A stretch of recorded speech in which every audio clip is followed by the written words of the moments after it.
Hello, everybody. Isaac here. I am sorry I'm not in person to meet and see all of you, but nonetheless, we're here to do a little bit of learning today and sharing today. And thank you, Jason and Sync, for having me open this event. And I know it's been a difficult and challenging year for all of you. So sit back and enjoy a little bit. For those of you who haven't met before, a little bit of just about me that you can see in here. I've sat in the seat of being both a CTO at startups, but also a CIO at enterprises. I've done a lot of customer-facing application work. I've done work moving to the cloud, a lot of data and analytics, and even some machine learning and artificial intelligence work. About 4 years ago, I started taking my career in writing. I have almost 600 articles published. I will hit 600 early next year. And I took almost my 20 to 30 speaking engagements. I wrote a book called Driving Digital that you could see behind me. And every year I just try to share as much as I can with other IT leaders and digital leaders about what they can be doing better, different, safer, smarter, faster, and innovative. Today, I'm going to be talking to you about becoming a digital leader going out to 2025. And I came up with this idea just a little bit earlier, in thinking that it was about 4 years ago in 2016 when I wrote Driving Digital, and wasn't really sure exactly what that book was going to do for me and how people would receive it. But I wrote a book that people are still buying and reading today, 4 years later after I wrote it. And now here it is, 2020. I do have another book in the works, but I do know that what we're doing and thinking about today and planning for is going to have repercussions over the next 5 years. So I thought, instead of writing a book on this, I would use keynotes to share information about what I think digital leaders should be doing over the next 5 years and what digital leadership was all about. So I wanted to go back in time a little bit. And for me, 2016 really was a good year. It was a year I wrote Driving Digital. I spent a lot of time at Starbucks being able to write it. Toward the end of 2016 is when I launched my third career as president of StarCIO. I will tell you more about that through the keynote. And 2016 is also the year I met the folks at Sync, and I did my first panels and keynotes at their events. Most of you who know me know I'm a standing act to come and see on different topics there. So I want to continue to thank Sync for not only their support, but their successful pivot here in 2020, as they've had to really restructure their business and how they're operating with everybody through COVID and remote working. When I wrote Driving Digital, I came up with this notion of the digital lens. And it's really the way by which I look at the opportunities and the problems of organizations. I feel that every industry is on a different curve and a different velocity in terms of how you're adopting digital technologies, about what kind of disruption is happening in your industry, about what the impact of COVID and remote working is. And for most organizations, it means becoming smarter, faster, safer, and innovative. You do this through the lens of changing your business model over time. A large part of that is how you're working with customers and improving experiences. Today, a very big part of that is also improving employee experiences. It's about being compliant and being safe and being secure, and how to take those regulated areas of your business and actually turning them to strategic advantages. And then also looking at how to use emerging technologies to your competitive advantage. So this is the essence of what I think digital transformation has been about over the last 4 years. And I actually don't see a lot of changes over the next 5. I think more organizations are speeding up the velocities and types of practices that you're doing. I think the skill sets are still difficult. I think we're dealing with a lot more options and choices around technology. I think the nature of our businesses have changed significantly, whether you're a bank or a hospital or in higher ed. How you're working with your customers and your suppliers is very different today. And so we have to think about what types of practices that are going to make you successful over the next 5 years. These are the ones that I wrote about in Driving Digital that are the cornerstones of my practice. Everything from marketing and sales and becoming more customer driven, how to take money out of legacy systems and reapply them. That's a big part of becoming and running an Agile PMO, investing in Agile and DevSecOps as a way of working within your IT teams, investing in not only the data science side of analytics, but also the data governance side. And so you could see here, citizen development has always been on my platform, and yet it's become a very important part of CIOs today as we've all had to build applications and digitize areas of our workforce much more proactively over the last year, and really enabling the workforce to become more remote has become obviously a big part of the story for most of you this year. So this is what I wrote about back then. And, the interesting thing is I went back and looked at what were some of the top stories that were in the back of my mind as I was writing this book. And you could see some of the top stories in 2016, whether it's about, a no-touch thermometer or about acquisitions between cloud and big technology into the social space. We had a big announcement last week with Salesforce buying Slack, and here it was 4 years ago, Microsoft buying LinkedIn. We've still got security issues to deal with. We had a big virus outbreak back in 2016.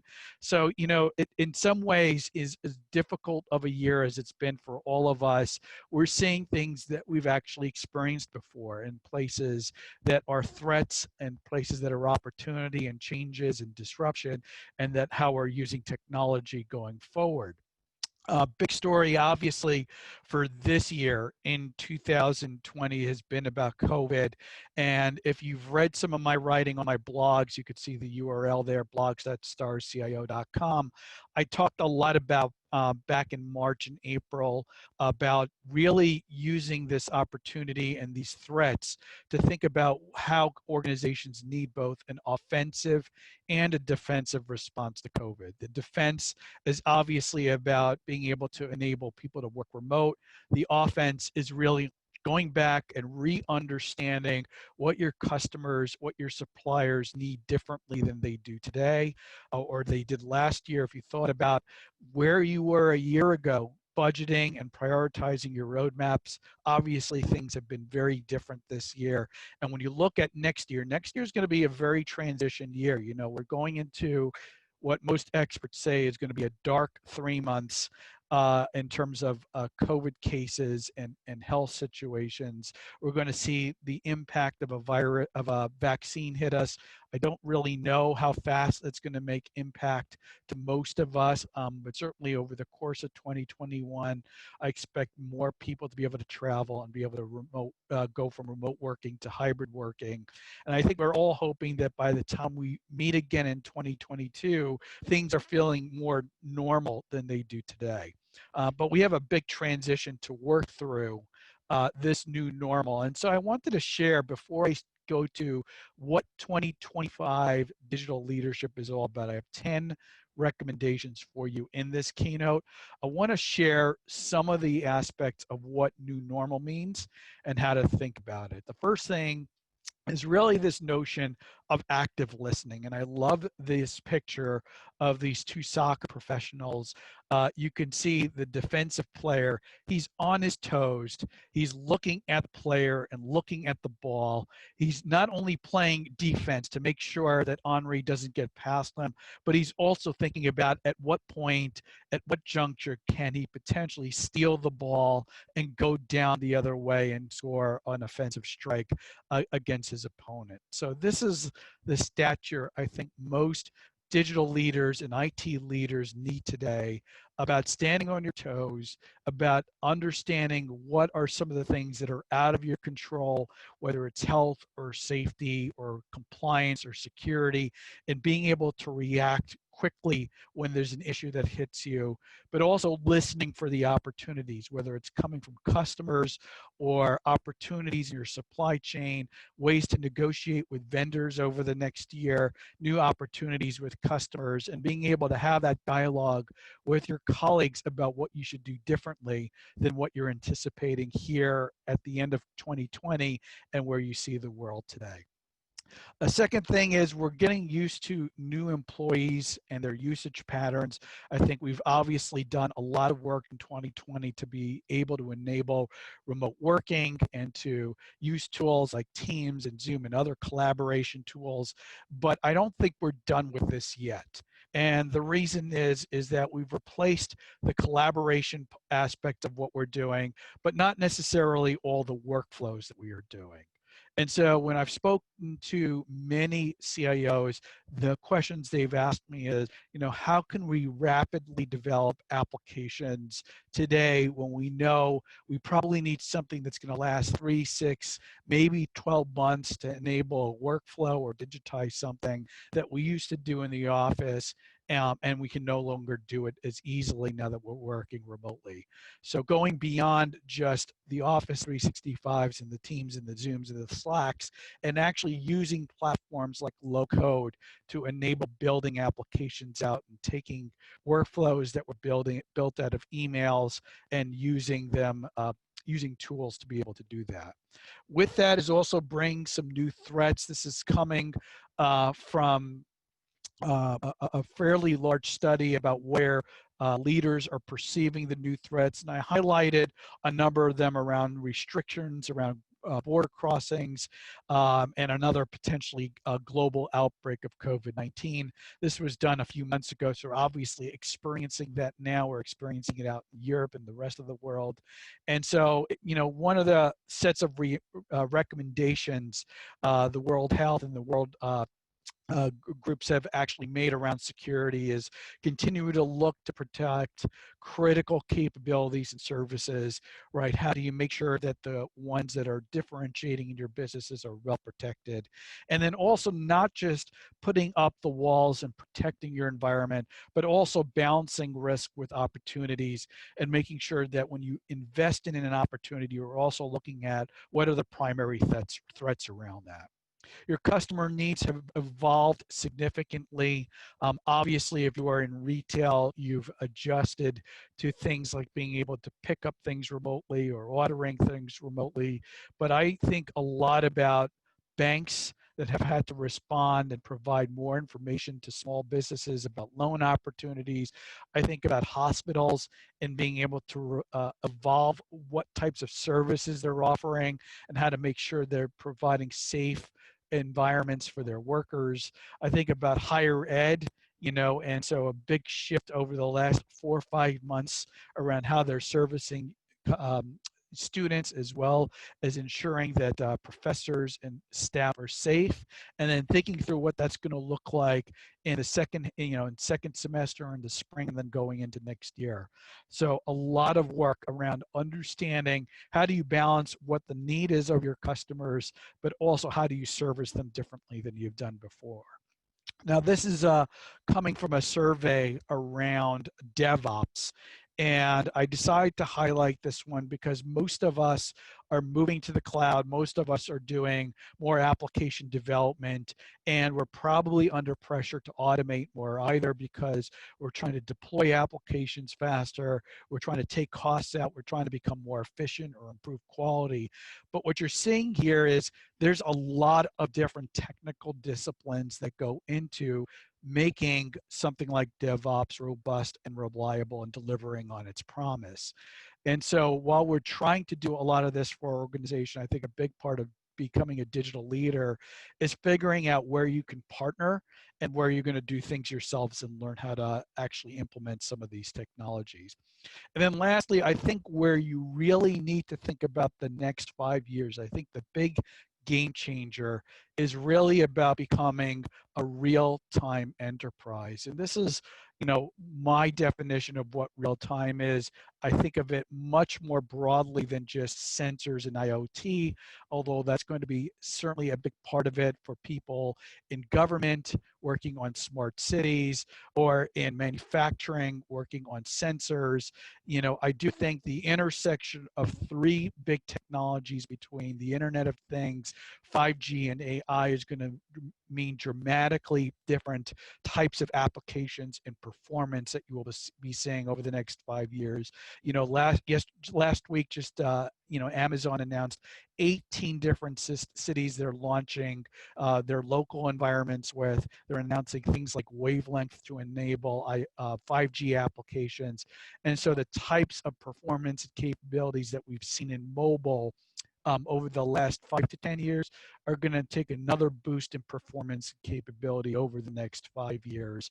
And so, when I think about what that means for organizations, there are certain things that I think are common. From a capabilities perspective, I think we all need secure, automated, and robust capabilities. And I think what it also means is the impact we're all trying to get to is become more efficient, become more nimble, and use risks to our advantage. And what I mean by that is, don't let them slow you down. Don't let them prevent you from doing the things that you need to do. Understand the risks, because your competitors are also facing the same challenges, and address them in such a way that they become competitive advantages.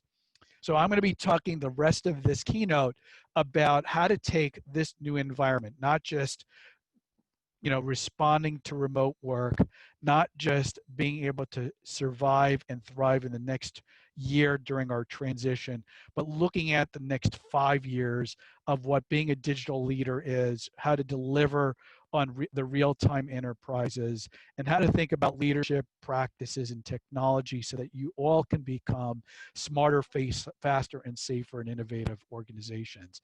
And so the first piece of advice really starts with how you're working with your leadership team.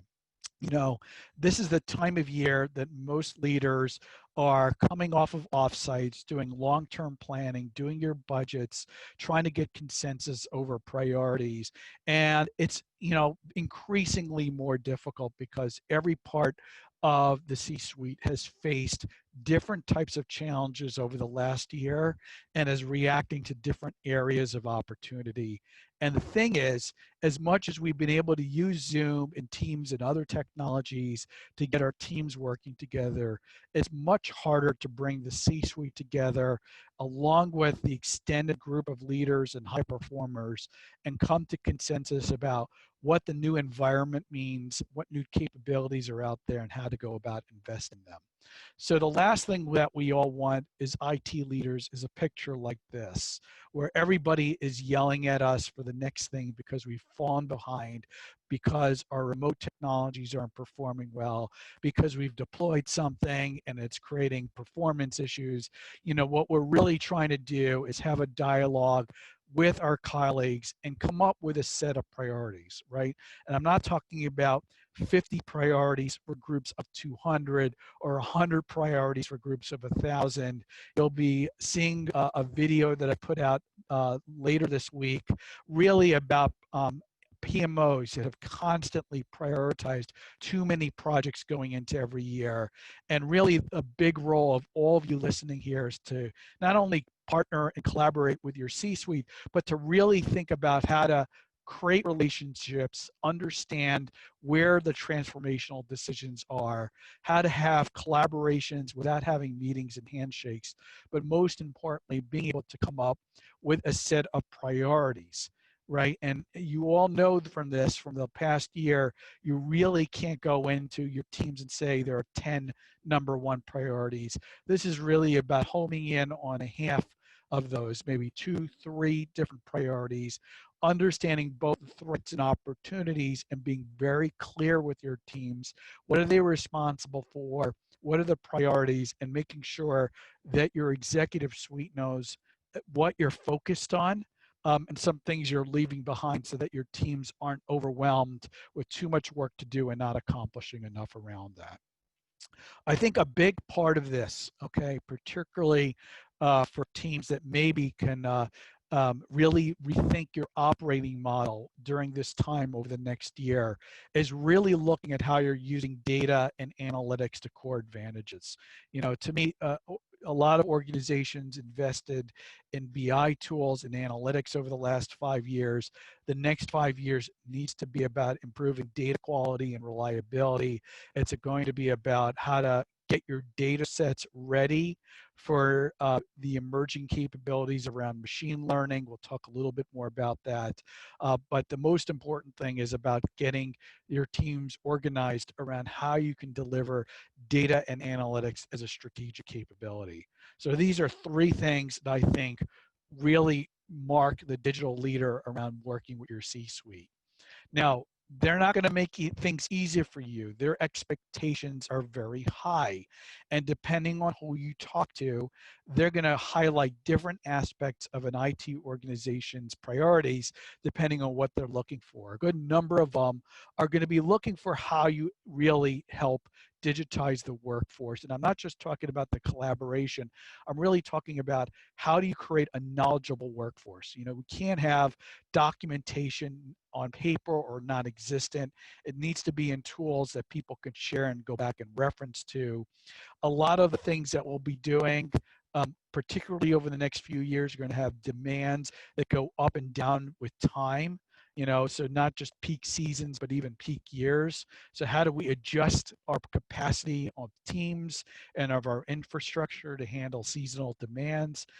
How do we get better at working from a global perspective about compliance, about regulations, but also being able to take advantage of skills and teammates that might not be working in our backyards or in our areas, being able to experiment more with data science, and then for those of you in manufacturing, in smart cities and other areas, being able to take advantage of IoT sensors. So to me, the operating model from an infrastructure perspective is everything on the left side, from experiences to services to how you're using hyper-converged infrastructures, if you're using private clouds, where you're using public and private clouds, and how you're giving your development teams more environments.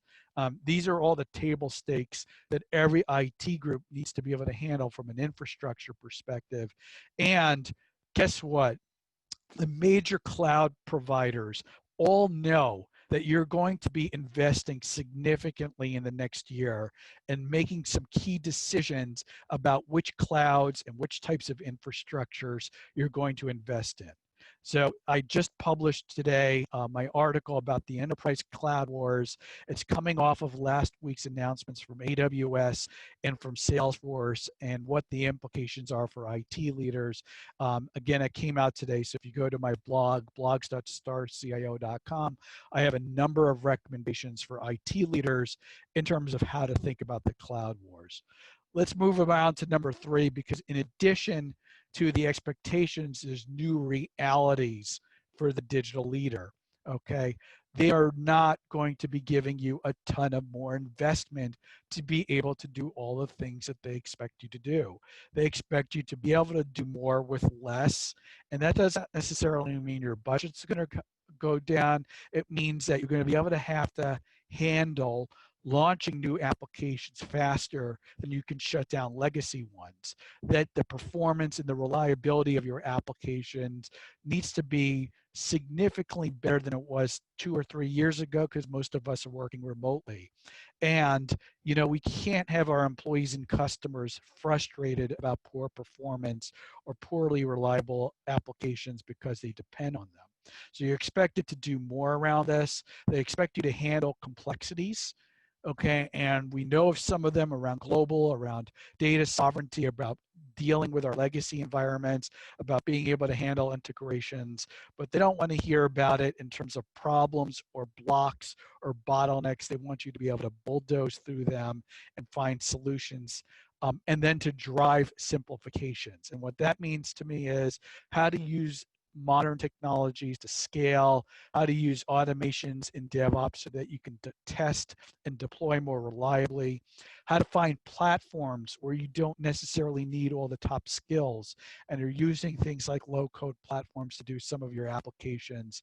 And then as you move to the cloud, you might take some costs in so that you could move quickly, but how do you optimize your cloud spend over time? So this is the realities that I find most businesses having to manage to, and they're expecting you not only to handle the challenges, but also manage to these realities.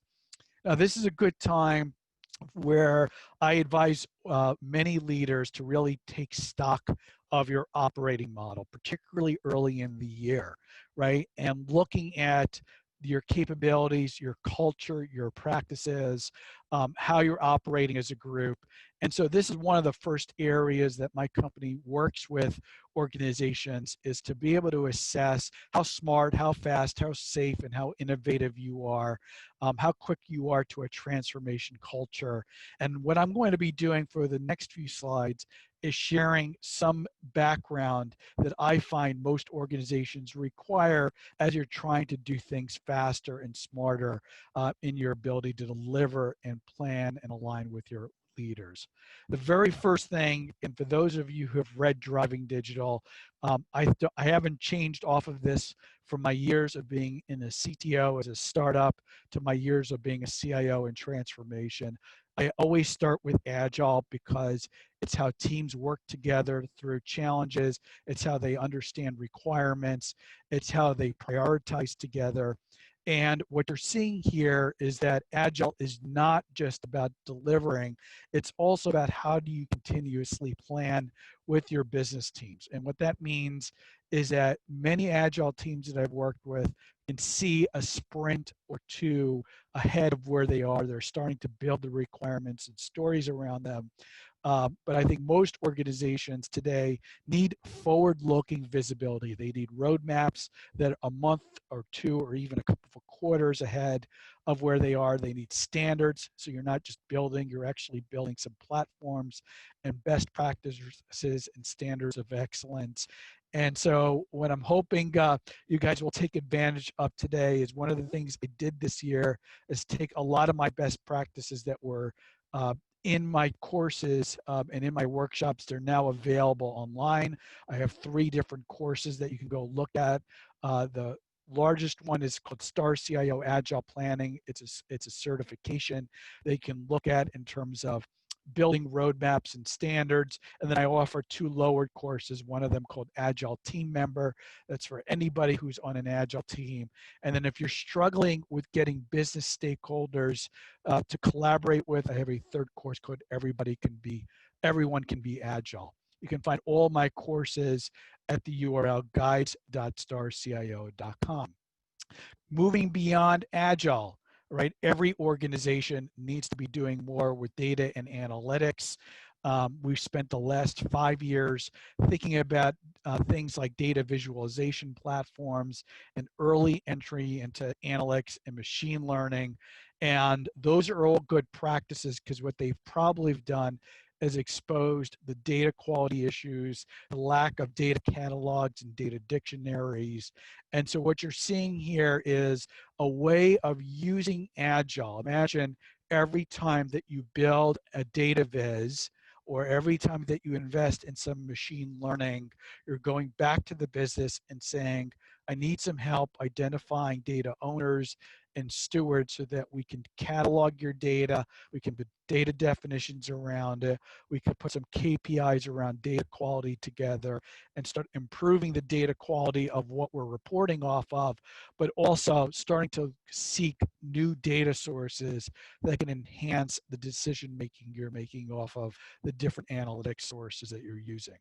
Okay, so I call that proactive data governance. Okay, if you want to learn more about that, just look up on my blog. There's a couple of posts around it called proactive data governance and 10 things that you can do around this. And I think it's very important for organizations to do both the BI side of this, but also the data governance side. On the DevOps side, very important not to just talk about the culture and have the practices, but being able to use it to support forward-looking architectures. If you look at some articles I've written for InfoWorld about multi-cloud architectures, you can see this is really about taking not just the ability to move to the cloud, but recognizing that most organizations will be in a hybrid cloud, both private clouds on premises and public clouds for some emerging capabilities over the next few years. And then that depending on your cloud strategy, some of you will be going to multiple public clouds over the next few years. And so I spoke to a number of experts around how to think about doing this, and they've all suggested that for digital leaders to be smart over the next 5 years, a big part of this is being smart about how you're investing in DevOps. First and foremost, being able to deploy to the cloud using infrastructure as code and avoiding some of the DevOps tools that are maybe proprietary to a single cloud. Okay, number 3 is being able to shift left your testing strategy. So if you want to deploy faster, if you want to deploy and being able to resolve incidents faster, being able to test more has got to be paramount to your strategy. And then to look at the support conditions before you deploy. And so you're seeing a lot of enterprises invest in AI ops, the ability to apply machine learning to your monitoring tools, to automate taking alerts and being able to aggregate them, find correlations, and being able to open incidents and resolve some of them using automations are all part of the multi-cloud architectures that digital leaders are putting together. And number 8 is really about rebalancing your portfolio. It really means putting all of this together and saying you're going to invest in both growth opportunities and operational efficiencies. You're going to be looking at places to be more innovative, but also places where you can improve on the reliability, the security, and the efficiency of your operations. And so to me, this is a big part of what an agile PMO and the office of the CIO needs to aspire to. It's because, even when you get dollars to invest, and some of you have gotten this through digital transformation, others have gotten it through remote work and what that's required, you always need to be able to pull cost out of your legacy system and processes so that you can continue to invest in areas of offense and growth and efficiencies.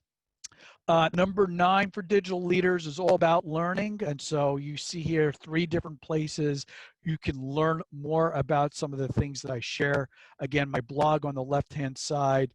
For those of you who have not seen it, I opened a video channel this year. I will be publishing my 18th post on YouTube under that URL, starcio.com/5NYIKE. They are all 5-minute episodes. And if you want to keep track of all my thought leadership, please sign up to our newsletter at starcio.com/driving-digital. So that's number 9. And number 10 is something that you're all doing today, and I hope you will do for the next few days during your Sync event through Sync West. It's what I call outside in thinking. This was a post I did last week around bringing not only your internal ability to brainstorm and think through solutions, but also to be able to collaborate with others around solutions and around where the industry is going and where you can learn from other industries. So that's my keynote today. I hope that you will take advantage of my learnings. And Jason, it's been great being able to keynote for everybody here at Sync on the west side. And I think I've got some questions here, but you'll let me know what I can answer. We do. If I don't answer your questions, Jason's going to send me all your questions and I will try to answer them offline for you too. Exactly, yeah. Well, first and foremost, thank you very much for that, Isaac. And yeah, we're going to dive into some questions here. For those where we don't get to cover them, again, I will make sure that Isaac gets them and he can reach out to you accordingly. First, very quick one. How can we get a copy of your book? Pretty straightforward. It's on Amazon. Just look up Driving Digital, look up my name. You can find a convenient URL, driving-digital.com/purchase, and you can find the book in all the common formats. Thank you. There you go. No worries. Megan Clark asks, as a CIO who's been an active listener for the entirety of her career, 20 years, but has seen many that do not, Suggestions for helping others develop that skill. I found it challenging when coaching directors in that particular expertise. Yeah, I'm going to take a lesson that I write about in my next book, and it's a very simple lesson, but it's one that requires some practice, and that's basically sitting back and waiting and not saying anything. It's what I teach all my directors over time, and what I say to them is, you know, be the last one to speak when you can. And when you're asked a question, particularly by a colleague or somebody ahead of you in the organization, listen for the question, answer the question, and then provide supporting details around it. Very important as an executive to develop that muscle. Thank you very much. Sylvia Jessen asks, Hi, Sylvia. I would like your insight into the new trend in ransomware. Even if one doesn't need to pay for the decryption, as they have a solid backup, the ransomware gangs are now threatening to publish and or sell the information on the black web. Dilemma being, even if you pay them off, you have to trust a bunch of crooks to keep their word and not use your data to their benefits. Yeah, Sylvia, I'm going to practice what I preach on Outside In Thinking. I am not an expert in security or how to handle ransomware. So I don't have a great answer for you on this one other than the experts. And other to say is, you know, speak to other people in your industry about if they've faced that kind of problem before and what their response was. But also, how do you protect your most important assets? Sorry, I couldn't help you with that one more than that. Sean Kavanagh asks, Hi, coming from the Sean. healthcare space, Yeah. do you run into many industries that are actively anti-IoT? Wow. I can't say that I have. You know, I've run into some that, you know, don't know what it means. I did a talk last year for some corporate directors that were ambitious about what they wanted to do, but they were fearful of the security aspects of IoT. It is a good number of technologies. It's not just sensors. It's about how you're collecting data. It's about, you know, what types of technology you're putting at the edge and what types of technology you're centralizing. So it's not the kind of thing that you're going to be able to invest in one or two areas and see a lot of value. So, you know, I think the fear really comes from a lack of knowledge, and this is a really good area to get partners on and to go shopping around who you're going to actually leverage, whether you're going to use one partner to be an end-to-end shop or become an expert and use a number of different groups to help build solutions out. But no, I haven't seen a lot of, we're not going to go into IoT because we're afraid of it. Megan Clark asks again, do you see particular industries that will have more difficult time adopting the new normal than others? I think, you know, the odd thing is for organizations that were slow to change pre-COVID, you know, it's been a little bit easier for the CIOs that I speak to in those industries. Some of them are in healthcare, again, in higher ed, even in government, have recognized that if you don't figure out a way of doing things differently in today's world, you probably can't get certain things done at all. And so a lot of CIOs I know have taken that certain charter and said, look, it's time for us to find new ways of doing things. So, you know, again, I think certain industries are more prone to disruption, have more dollars to invest, are more digital than they really think they are, or need to be more digital than they think they are. And those are the ones that really have to hit the gas pedal in using this time to rethink their models and products and services. Thank you very much. Do have time for just a couple more folks. Luis Osorio asks, how can you best focus your team on top priorities without being labeled a naysayer, perhaps in sets? Tough balance.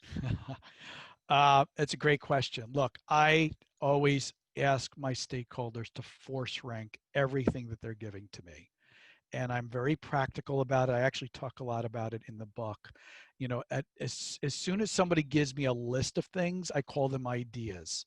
I have no planning around them. I have no idea what the value is or what the feasibility or cost or implementation. They are just ideas. And so I ask them, what idea do you want me to work on first? I don't care if it's your most important idea, your biggest idea, but we want to have a discussion this week about your most important idea. Which one is it?